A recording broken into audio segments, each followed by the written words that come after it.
साईं असांजे मरकज़ी सदर साहब प्रेस कॉन्फ्रेंस जे वसीले तव्हांखे शयूं ॿुधायूं। थोरो साईं सरदार अली शाह साहब जो जेको टेन्योर आहे ऐं हुन में जेकी कुझु वहियो वापरियो आहे थिए पियो, हल्को हुनजो टच संगत जे साम्हूं रखणु चाहियां थो।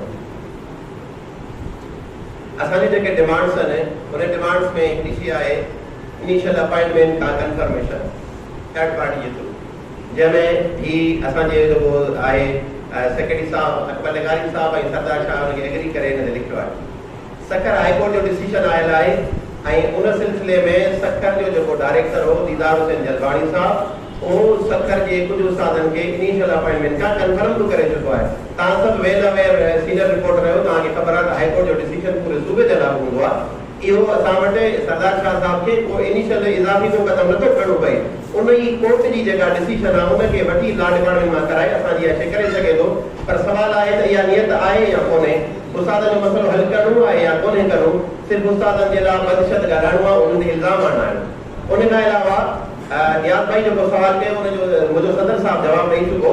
आउं सिर्फ़ु हुन में थोरी इहा एडिशन करणु चाहियां थो त तव्हां सभु समाज जो आइनूं आहियो, तव्हां दोस्तनि जो जेको किरदारु आहे, तव्हां हमेशह स्कूलनि जे मसइलनि खे अहिड़ियुनि शयुनि खे हाईलाइट कयो आहे। ताज़ो सिंध टीवीअ ते हिकिड़ी ॾाढी ज़बरदस्त डॉक्यूमेंट्री हली त सरदार शाह साहब जे उमरकोट जे अंदरि तइलीम जो छा हाल आहे।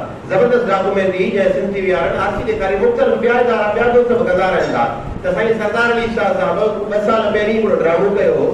उहो ड्रामो छा कयो त साईं हैदराबाद जे हिकिड़े गवर्नमेंट स्कूल में पंहिंजी नियाणीअ खे वठी वञी दाख़िल कराया हो। तव्हां ख़बरदार वठो त छा शाह साहब जी उहा नियाणी हुते पढ़े पई या सिर्फ़ु फोटो सेशन लाइ?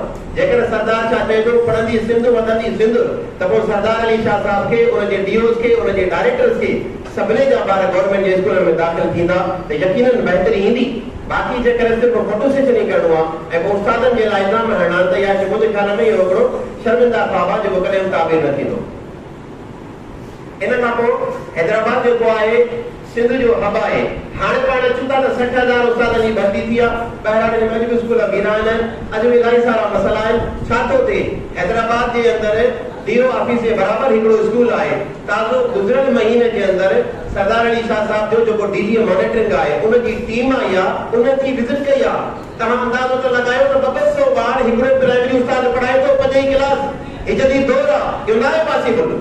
दुनिया तरक़ी करे किथे वञी पहुती आहे। अॼु बि सिंध में झूपड़ियुनि जे अंदरि ॿार वेठा आहिनि। अॼु बि ॿारनि जे मथां स्कूल किरनि था, ॿार शहीद थियनि था, उस्ताद ज़ख़्मी थियनि था, पीअण जो पाणी कोन्हे, वॉशरूम कोन्हे। हैदराबाद में छा सूरत हाल आहे? 300 ॿारनि ते 81 उस्ताद, उन मां 75 गिराद। इहो ज़ाहिर का कान थो हुजे, इहा डीजी जी टीम आई, उहा रिपोर्ट आहे। इहा मिरर आहे सरदार अली शाह साहब खां, उनजे सिस्टम जे लाइ हैदराबाद शहर आहे। छा उहे उस्ताद हैदराबाद जे बहिराणी जे स्कूलनि में नथा वञी सघनि? होसड़ी में, टंडो जाम में, ॿिनि पासे जेके ॻोठनि आसपास नथा वञी सघनि? उन खां अलावा समाज में हिन वक़्तु जेका दुनिया में माहौलियाती तब्दीली हली रही आहे, असां वटि अनफॉर्चुनेटली छा थो थिए, अबर नालनि खां केतिरनि सालनि खां जून जुलाई में मोकल ऐं दिसंबर में मोकल। छा थो थिए? गर्मी असां वटि शुरू ई बस थी थिए त स्कूलनि जी मोकल लॻी ख़तमु।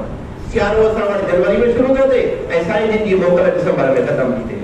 हालांकि इन्हनि शयुनि खे अपडेट करण जी ज़रूरत आहे। उनमें का बि बहितरी अचे नथी।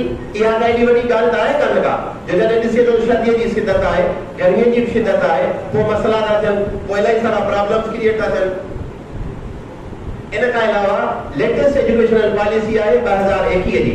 उन पॉलिसी में डिपार्टमेंट हिकिड़ी शइ रिकमेंड कई आहे, पीएचडी टू जेएसडी 50% प्रमोशन। साईं असां इहा पॉलिसी न जोड़ी आहे। पॉलिसी साथ इदारा जेके गवर्नमेंट जा आहिनि, कैबिनेट जे डायरेक्शन ते इहा पॉलिसी जोड़ी वई आहे। उन पॉलिसी ते शाह साहब अमल करण लाइ तयारु न आहे। आउं सम्झां थो इलाही सारा इशूज़ आहिनि। असीं पंहिंजो सिंध जे उस्तादनि जो, सिंध जे स्कूलनि जो, सिंध जे तइलीमी इदारनि जो दर्द खणी तव्हां वटि पहुता आहियूं त असांखे दर्द ते दरमाउन लाइ असांजो आवाज़ जेको आहे न रुॻो मथे उथारियो वञे, पर तव्हीं असांजा भाउ आहियो। जिते जिते तव्हीं बहितरी सम्झो था, तव्हीं इहे शयूं असांजे नाले में ॾियो। इंशाअल्लाह तबारक व तआला सिंध जे तइलीम जे लाइ, सिंध जे ॿारनि जे लाइ असीं तव्हां सां गॾु हूंदासीं ऐं तव्हांजे आवाज़ में आवाज़ मिलाए सिंध जे तइलीम जा मसइला हल कराईंदासीं। महिरबानी।